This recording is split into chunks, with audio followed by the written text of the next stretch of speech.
The race for the 2023 presidential elections is thickening by the day, with a parade of heavyweights will become jostling to succeed President Muhammadu Buhari in 2023 after the expiration of his tenure. There is a man they say has become a game changer to the political scenario, perhaps for those who think that his possible ambition might throw spanner in the works as far as the scheme of politicking and jostling for the #1 city in Nigeria is concerned. He's the former Minister of Defense and two-term Governor of Kano State, former member of the National Assembly who represented Kano State in the Senate. He joins us live here in our studio, Senator Robert Muso Kwankwaso. Thank you so much, Your Excellency, for joining us tonight. Thank you, Sean. When is your party's presidential primary? Thank you very much, Sean. The NNPP presidential primary is coming up on the 8th of June, of course, this year. And the other date being set by the National Working Committee of our party. So we're all preparing really to go and participate. And I believe our delegates are coming from all over the country. And by the grace of God, that day we will have our own convention. That's on the 7th and on 8th of June. It's assumed that you are already the presidential candidate. You're just waiting to be announced because you are the only one that is seeking the ticket of your party. It's assumed so, isn't it? Yes. The sale of forms, like all other positions, were organized by our party. And until the close of the sale of those forms, only my humble self bought the form. So you're absolutely right that on the 7th and 8th of June this year, delegates will come and confirm my candidacy as the presidential candidate of our party, the new Nigeria People's Party, the NNPP. What do you say to those who feel NNPP was set up as a vehicle for Kwankwaso? Basically, is that so? Was that did you engineer it just for you to get a platform? No. This party has been in existence for the last 21 years, but it only came to actual limelight in the last 3 months or so. And we publicized, and of course we worked so hard to tell Nigerians of the presence of the party. And I'm happy to say that within a span of only 3 months, we were able to do congresses at wards, local government states, and zones, the 6 geopolitical zones, and indeed the National Convention on the 30th of March this year. So the contest was open to all Nigerians. Fortunately or unfortunately, until the close of the sale of the forms, it was only me who purchased the form. And that's the position now. Was it true also that it was only one form that was available anyways? No, the forms were very many. They printed quite a number of them. But unfortunately, people did not show interest at that particular time. And therefore, I'm the only candidate for now. And I don't believe that there is any other opportunity for anybody to purchase the form. Okay, so we understand that there was a move for Mr. Peter Obi to join you at the NNPP, and I was going to visit you. What happened? Did that talks collapse between both of you? Well, actually, we had opportunity to talk to ourselves on many national issues until few days to the time when he declared for the Labour Party, of which now he's the presidential candidate. I wish him well, and I wish all other presidential candidates well. And I'm sure all this will be decided by electorate people across the country who are going to vote on the 25th of February 2023. Were you thinking that it could be your running mate? Because that was what we understand was going on. Yes, many people suggested that. You think that would have been a good choice as a running mate? Well, I believe it could have been possible, if not because he joined another party. And now he is already a candidate, as we have seen from this news just now. And we look forward to see what happens in the next few days or weeks. Are you thinking of picking a running mate from the southeast? Well, we are not there yet. After the convention, then the party will sit down and look around and see if we can have a very good, credible, somebody with capacity, somebody who is acceptable, somebody who can bring as many people as possible to vote for our party as a vice president of the NNPP from southern part of the country. That's the consideration. Oh, of course. Is there a unanimous agreement amongst the northern elites or the northern elders as to the 2023 agenda? Whether it will come from the north or south? Or what? I mean, issues, zoning, rotation, has there been any unanimous? As the northern elites or the northern leaders, have they come together that you understand or that you are aware of or that you are privy to, and there is an agenda? Not to my knowledge. All I know, this is purely the responsibility of every party to sit down and map out strategy to see how or where they can pick their candidate and, of course, their running mate. So we have started seeing that parties are beginning to have their own conventions. And I believe at the end of the day, all these things will be very clear, especially before the submission of names to INEC. Are you in any way ruffled by the agitation about zoning and rotation? Yesterday, for example, when Mr. Atiku Abubakar emerged as the PDP candidate, the leaders of the Southern and the Middle Belt Forum rose and said they will not accept such decisions from the political parties because, according to them, they believe that for equity and fairness, that issue, the presidency in 2023 should go to the southern region of the country, and they were even making specific requests of where they think it should come from. When you hear that kind of statement, how does it come to you? Well, I believe the members of that particular party have the right, really, to say that the president should come from this part of the country or the other part of the country.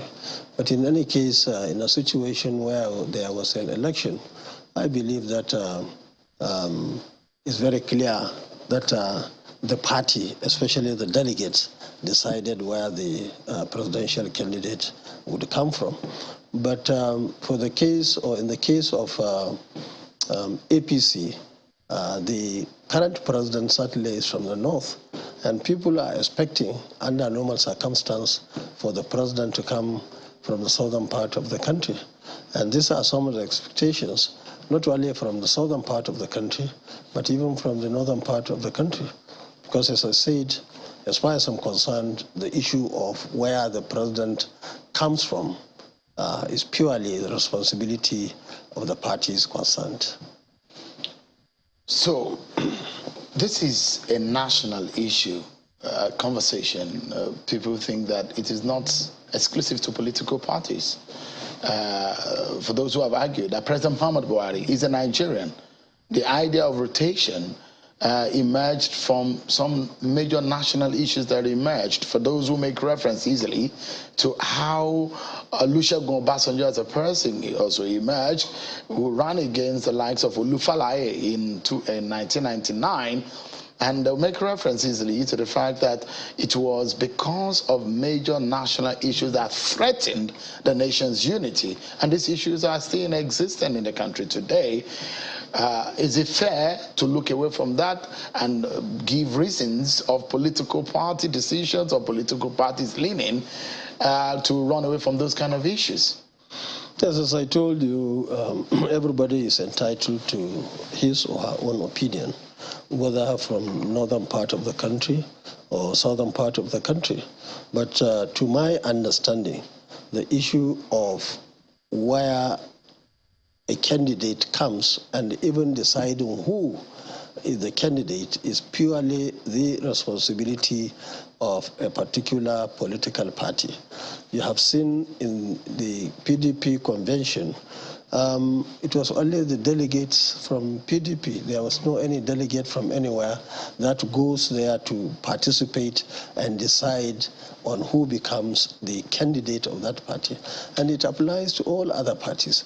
Whether you have one candidate which people will go for affirmation, it was still the delegates. Or you have more than one where election would take place, it will still be the delegates. So you can see that the entire scenario is purely for the particular political party responsible in that particular situation.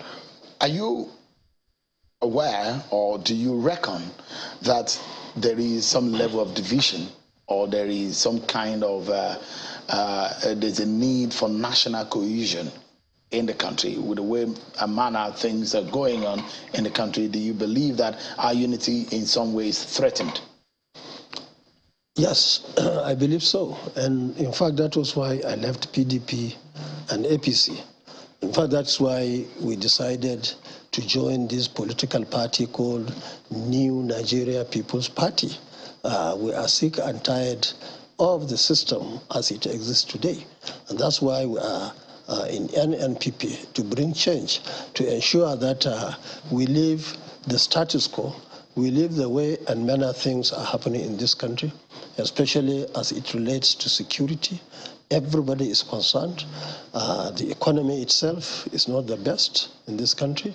Of course, all other areas like education, agriculture, infrastructure, everything is in a total shambles. And that's why we felt, my humble self and other friends of like minds believe that the only way out of what we are having today is our party, the New Nigeria People's Party, NNPP. And so therefore I agree with you 100% that there is need to bring everybody together, from north and south, to the issue of ethnicity, to the issue of religion.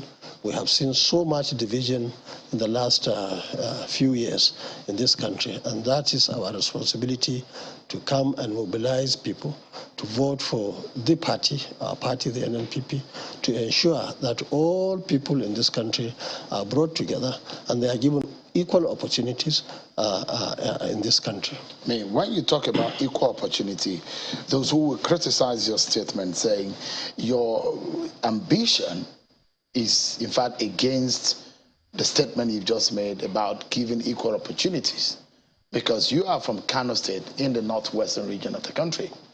And those who argue that northeastern region of the country, north central and the southeast have never had an opportunity to lead this country since 1999. So when you're asking or talking about equal opportunity, have you come to equity with fairness? Have you come to equity with clean hands in that sense? So people are very selective. Where are you starting from 1999? Why don't you start from 1960? You are talking of 1960. Many people are making that argument. In this North Central you are talking about, we have General Babangida. Those are military heads? They are military. Whether they are military or civilian, they are head of state. In fact, they are even more powerful. They didn't have National Assembly. They didn't have, everybody was under them. But that's so president, it wasn't a unanimous decision of the people of the country. Yeah, president. It was the structure of the military that gave birth to these leaders. So you cannot make reference to it, because equity will not come to play at that point. Because it's the hierarchy of the military. I can. You are talking of the head of state or president of this country. In fact, IBB is president. That's what Nigerians call him. But in any case, whether military or civilian, we had in this North Central, we have General Badamasi Babangida, we had Abdusalami Abubakar, we even had General Yakubu Gawan. They are all from this North Central. What about the Northeast? Northeast, yeah. If you are talking of Northeast, our first Prime Minister is from the Northeast, and nobody can make any argument against that. What about the Southeast? Southeast, of course, we have other leaders like Nnamdi Azikiwe. He is from the Southeast. So you see, we have leaders everywhere. And this democracy or government or Nigeria keeps on moving. If we didn't have, one day we are going to have. So if President Muhammadu Buhari, for example, exits the stage in 2023, from a neighboring Kano state where you're from, how do you tell the man and the woman from the 5 states of the southeast region of the country that there is actually an inclusion in the sharing and in the distribution of wealth and power in this country when you serve as a man from the northwest, from Kano state, wants to be Nigeria's president? Sheung, you are telling me what politicians are saying. No, I'm telling you what Nigerians are actually saying. I have more better contact with the voters and Nigerians, probably better than you, in the sense that we always interact. What Nigerians across the country are saying is that in 2023, they would want to see a very capable president, somebody who has integrity, somebody who can do the job. And the parties are saying we want somebody who can win the election for them, plus somebody who can do the job. You see, we have passed the level of all these sentiments, which some politicians, in my opinion, many of them are lazy politicians. I am not contesting from Northwest or from Kano because I am from there. I am contesting because I am Nigerian. I have worked so hard in this country. I have paid my dues as a civil servant, 17 years in Kano as principal engineer in Reka. I have been in the game now right from my days as House of Reps member and deputy speaker in 1992, which is 30 years now. I have been into Constitutional Conference. I was an elected delegate to the Constitutional Conference of 94-95. We drafted this 1999 Constitution. I have been a governor of Kano. I lost the election. I became Minister of Defense in 2003. I was in the NDDC, and of course everybody knows I resigned from NDDC because I felt that was not the best place for me to be. The issue, I mean the rate at which things were happening in NDDC, then I was so angry that I had to resign my appointment. And of course, I was in the Senate, in the 8th Senate from 2015 to 2019. And since then, we have been working, we have been mobilizing. So people will just go somewhere and start talking of sentiments, religious sentiments, ethnicity, and so on and so forth. What Nigerians really are saying, and that's what we are saying also there in the NNPP, that we should get the best. I can assure you, at any given time, I'm not somebody who is desperate in becoming president. My history politically is there. In 2015, I participated in primary election together with this present president. He came number 2. I worked for him so hard, and he won election. I contested with Atiku, who is the candidate of PDP now, in 2019. When I lost, I went and worked for him. That's democracy. In fact, one thing that I want you to know was that in 2003, I lost the election as a sitting governor. My humble self, the deputy governor then, who is the governor now, commissioners, everybody went to Shekarau's house to congratulate him. I did not go to court. I believe time would come when the realities will come. So maybe I'm the only governor or anybody holding position at that level who went to him, to somebody who was declared winner, to congratulate him in not telephone call.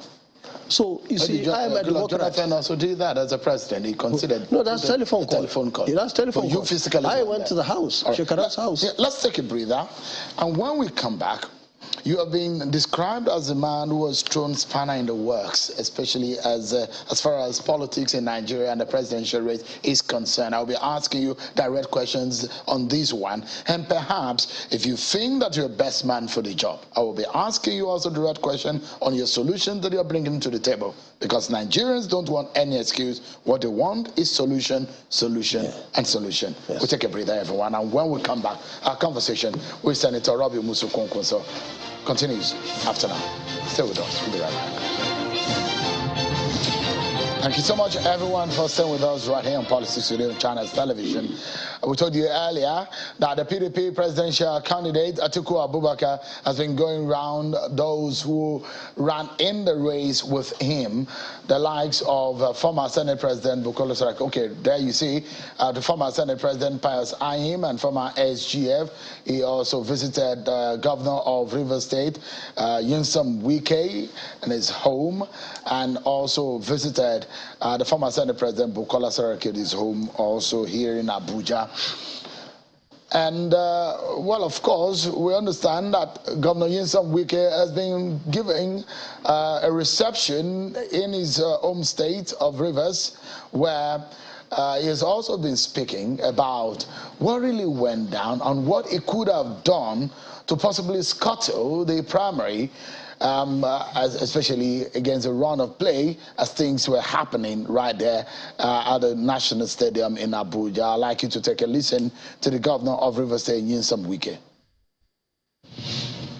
How people can violate procedures, guidelines.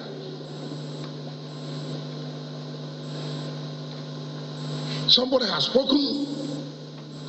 It is at that point he was speaking that he can say, I'm withdrawing. You don't call him back. I just said, look, this our party must not be destroyed. I would have left where I was sitting down. I said, no, this convention can go on, except you allow me to talk. And I would have flattened that, because it says the human being. I would have flattened him. When you see people, a sitting governor won an election on 300 votes, is this that which vote will you get? So, it is God's will. Let us not bother ourselves so much. Reactions coming from the governor of Rivers State, Nyesom Wike, who was a runner-up in the presidential primary of the People's Democratic Party, PDP. We told you earlier, as we speak, we understand that the APC presidential screening exercise is ongoing at the Transcorp Hilton Hotel in Abuja. Let's continue our conversation now with the former governor of Kano State, former minister and a former senator, who is the presidential aspirant of the NNPP, Senator Musa Robbie Kwankwaso. Thank you so much for your time. Thank you very much. Now, you were in Lagos, and it emerged. I'd like to know what exactly took you to Lagos. Some of the pictures that we stumbled on, some of your supporters, you see yourself as a nationalist in that sense, as someone who has a support across the country. Is that how you see yourself? Yeah. Not only a leader of a Kwankwaso movement whose support base is majorly in Kano. Well, thank you very much. The Kwankwaso movement, yes, it started from Kano to northwest to northern Nigeria and the entire country, and even beyond. And that's why anywhere my humble self and other leaders of the Kwankwaso go in this country, you find the young men and women in those particular areas are coming out to cheer them, to support them, to show the total loyalty to the leaders. On the issue of my visit to Lagos, I was in last 2 or 3 days, some leaders, mainly people of northern origin, who are doing their businesses in Alabarago, came to me crying to say that The government have sent a letter to them threatening that they were likely going to demolish the market. And I felt very much concerned because if that was true, actually it will not be in the interest of Lagos State itself, and of course it will not be in the interest of this country. The governor, I know him as a good man, and I am not sure really if he is fully aware of that demolition. Now, you see, we have enough crises, enough problems in this country, to the extent that my colleagues, governors, must be very careful in what they do. Now, everybody knows the economic situation and security situation of the country. Demolishing thousands of properties, mainly owned by northerners in Alaba Rago, where they are selling animals and other things that people are taking from northern Nigeria to that part of the country, is not the best. It's not timely. Now, you demolish that place, those millions of people who are benefiting from that market will actually go out of business. And what they do next, only God knows. Have you spoken with the governor? No. In fact, I was just coming when I got a call here, and I thought I can come here. And I believe today, things being equal, I would see him or tomorrow. And I will appeal to him to not to go that way. Because you see, even the bandits, when you get them, even when they are doing the wrong thing, but they will tell you some of the frustrations and injustices that were being meted to them. And that's why we always advise leaders. These are some of the things that we have gone through ourselves. We made mistakes. Given a chance, another chance, we'll do it differently. And of course, that's why now, if something happens in this country, it is our responsibility to advise them. Of course, the governor can use whatever he has to demolish any place, but the consequences can go beyond the governor, beyond the government, even beyond Lagos State. Right. You see, the young men and women I saw yesterday, if you make them jobless, only God knows what will happen in this country. Some would stay there, and some will come back to this part of the country. You see yourself as the face of the Talakawas, do you? Yes, of course. That's how we are brought up by Amir Kano. Of course. Is that what you see yourself? Oh yes, and it has to be so. Any politician or any father, for that matter, or somebody who wants to be a father, must look at all those who can and who cannot help themselves. Now, these guys cannot do anything. They are voiceless. They cannot say anything. I have an opportunity to talk to you, and I'm talking to you. At least probably the governor, even before I go there, will hear. Maybe he doesn't know. You know, there are so many enthusiastic people who will benefit, so many people like this estate developers and so on. Anywhere they see, including this place now, if they can come and demolish it and put either malls or put whatever, not understanding the consequences, the social aspect and the economic aspect of it. So the Kwankwaso movement, Kwankwaso movement represent a welfareist movement. Is that what it stands for? Kwankwaso movement certainly has to do with, one, the needy, the poor, that's we call them talakawas in Hausa, the very old, the very young, people who cannot help themselves. It is the responsibility of government, a responsible government, to cater for them under any So that's what, if should you be president, that's what you focus on? Of course, we have to look at that. We'll support everybody, businessmen and women, we support them, they expand their businesses, and that's the only way the poor and the other people can There is some worrisome perspective of you, of your person, for those who believe that you are a sectional leader, that you are a leader of a region, and that is your strength and that is your capacity. That there's no test to your political capacity across this country. You see, 30 years ago, I started from a local government, Modobe local government in Kano. After that, I came to Constitutional Conference with 4 local governments. That was my constituency. Then it has gone to entire Kano State. And by the time I became governor of Kano State, the Minister of Defense, of course, my constituency was the entire country. And we have done so much under those positions as Minister of Defense, as Deputy Speaker, House of Reps, as a member of So you're the saying NDDC. that you're a national, you have a national It has to be. You cannot be contesting an election. Has that been tested nationally? Yeah, very much tested. But what about those who are of the opinion that you're a religious bigot?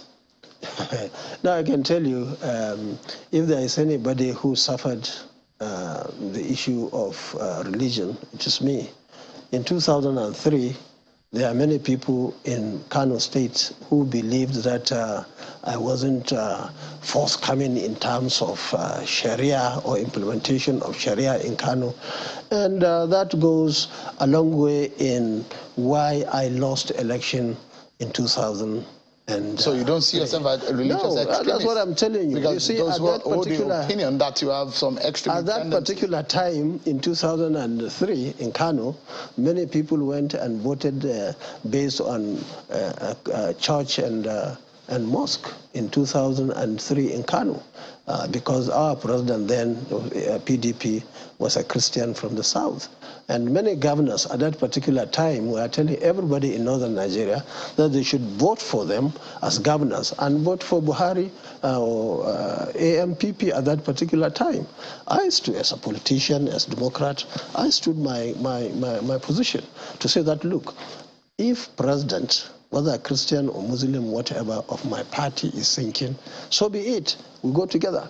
And that's why, one of the reasons really why I lost election. So, if you are in politics, people will throw everything, every subpoena at you.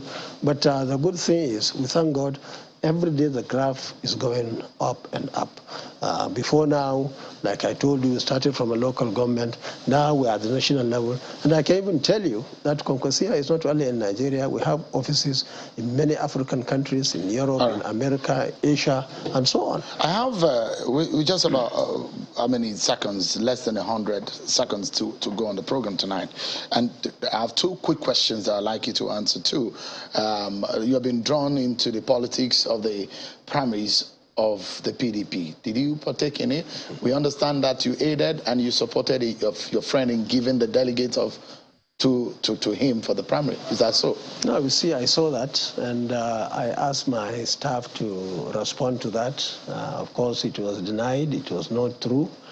You see, people would want belittle opponents, or sometimes they even see some people as their enemies. You see, from what I know in politics, the last thing a responsible politician should do is to go and put his fingers on the issue of money. And the good thing is they are saying, I was given money to give to the delegates. Not that I'm stealing money, I'm taking money for myself. And there was no way. There are 1,001 people who can go and collect money for the delegates. And don't forget, I am not a member of PDP. I am in NNPP. But they still they believe that you hold a very strong control of the structure. Yes, you still have control. That is what they believe. Some level of control over the structure. The matter is that I was in PDP before moving to NNPP. There are leaders of the party that were being duly elected, and the matter was being taken from the court in Kano right from the Supreme Court. They are confirmed to be the real elected leaders of PDP. Now, when I was moving to NNPP, of course, they said since there was no any position for them in the NNPP, they would rather, as human beings, stay in their party, and I had no objection. And I knew even if I say don't stay, most of them, if not all of them, will disagree with me and stay there. Senator Kwankwaso, let's rest the conversation on this note. Senator Ojuzo Kalu has said, you have actually forced most political parties for them to be able to look to the north to pick their candidate. As soon as you showed interest, and it looks so much that you are the only aspirant of the NNPP, that you have forced the ends of the political parties to consider the north. Well, I saw that interview. I felt on one hand very happy that I was that important, that because I've taken a particular political party, that on its own is good enough to change the narrative in the political cycle in this country. And maybe he's right, maybe he's wrong. But the fact remains that I am not in that political party, and they are free. Any party is free to choose whoever they want to choose. You see that you can win this very election, much the ready for them. 2023 presidential election? Do you think you can? The sort of politics I play is that when it comes to primary election, very difficult for me. But I can tell you that it's very difficult today to see any candidate in any party, including those who have candidates now and those who are warming up to bring candidates. If it is the masses, the people of this country who are going to vote, I can assure you that, God willing, they will vote for You beat an article in the field. They will vote NNPP. You beat an article. By the grace of God, let's wait and see. Senator Robbie Kwankwaso, the aspirant of the NNPP, presidential aspirant of the NNPP. Thank you so much, Tonat, for coming up. Thanks a lot. Sure. Appreciate it. Thank you.